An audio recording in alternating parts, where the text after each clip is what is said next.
उत्तर प्रदेशात एका महिलेची तिचा पती आणि 2 दिरांनी अत्यंत क्रूरपणे हत्या केली. जबर मारहाणीत या महिलेचं निधन झालं.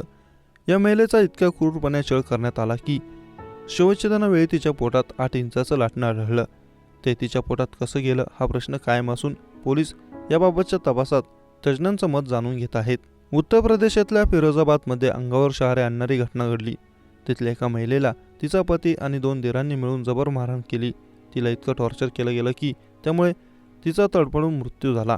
जेव्हा शवविच्छेदनाचा अहवाल आला तेव्हा तो पाहून डॉक्टरांच्या पायाखालची जमीन सरकली. महिलेच्या आतड्यातून 8 इंचाचं लाटणं बाहेर काढण्यात आलं. ही घटना मटसना येथे घडली. सोमवारी रात्री नशेत असलेल्या पतीने त्याच्या पत्नीचे पाय बांधले. त्यानंतर त्याने त्याच्या भावांना बोलवलं. त्यांनी महिलेचे हातपाय पकडून तोंड बंद केलं. त्यानंतर पतीने तिला जबर मारहाण केली. महिलेला टॉर्चर करण्यात तिच्या दिरांनी कसर ठेवली नाही. महिलेचा आरडाओरडा ऐकून शेजारचे लोक जमा झाले. महिलेची स्थिती पाहून त्यांनी तिच्या भावाला घटनेची माहिती दिली. आपली बहिणीची अवस्था पाहून भावाला रडू कोसळले. तो तिला लगेच रुग्णालयात घेऊन गेला, पण त्यापूर्वी महिलेचा मृत्यू झाला होता.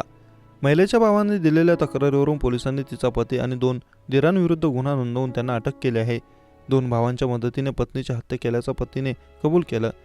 जेव्हा घटना घडली तेव्हा तो नशेत होता. या प्रकरणाचा सखोल तपास सुरू आहे. मिळालेल्या माहितीनुसार इटवातल्या शेखूपूर तलैया या गावातील रहिवासी रेश्मा वय वर्ष 30 हिचा विवाह मटसेनातल्या अकलपूर इथला रहिवासी सुरजितशी 12 वर्षांपूर्वी झाला होता. रेश्माचा धाकटा भाऊ अवदेश याने आरोप केला की तिचा पती आणि सासरकडचे लोक ती गरीब कुटुंबातील असल्याने तिला टोमणे मारत होते, तसंच तिचा छळ करत होते. छोट्या छोट्या गोष्टींवरून तिला मारहाण करायचे. सोमवारी रात्री 9 वाजता तिच्या पतीने तिला मारहाण करायला सुरुवात केली. त्यावेळी तिचे 2 दिरही तिथे होते. त्यांनी तिचे पाय बांधले. मग तिघांनी मिळून तिला जबर मारहाण केली. पतीने तिच्या चेहऱ्याचे चावे घेतले आणि तिचं डोकं जमिनीवर आपटलं. शहर एसपींनी या प्रकरणावर सांगितलं की पोटातलं लाटणं घुसण्याची ही पहिलीच घटना आहे.